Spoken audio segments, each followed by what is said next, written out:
Bir de maraqlı söhbət eləyəcəm başımı gəlinə. Demə arsa 6-7 idi, 74 idi dersen. 70 İkars da təzə çıxmışdı. Heç İkars maşına binməmişəm.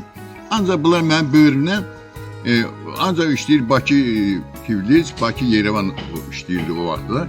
Böğrümdən keçib gedim. İkarsa minməmişəm. Ancaq böğrünü saxlamayıb da böğrümdə. Uşaqları da bunu söhbət eləmişəm. Bir gün Sabirabad'a gedirdim. Yolda maşınım xarab oldu. Döndərdim üzü bəri ki, bunu gəlib bu suyla aparıram Qaraca. Qarasuda. Gördüm ki, maşınım qapısını bağladım, deyim, gedim Qaraca, maşın.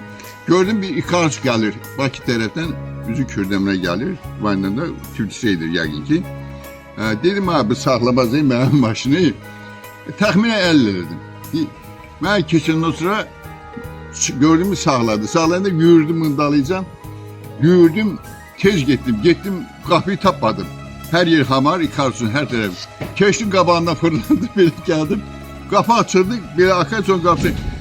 Girdim içeri, şoför ben ya kardeşini aktarırdın. Tekerlere bakırdı. Diyeyim ki, yok valla kapısını tapırdı maşının. Daha burada değil, öldüler, bakırlar yüzüme geldim. Geldim Kürdemir'de. Düşəndə 2 dənə güçlüyü verdim ki, bu boyda həngəman mən salın. Sürücümə də ki, düşəşək ki, sən bizi deyil, 6 matlı yox, 106 matlı güldürmüsən. Belə hadisə çox danışaram. Yəni ki, zakat halda başıma gəlib, şəkidə gəlib. Yəni ki, danışsam, vaxt çox aparır.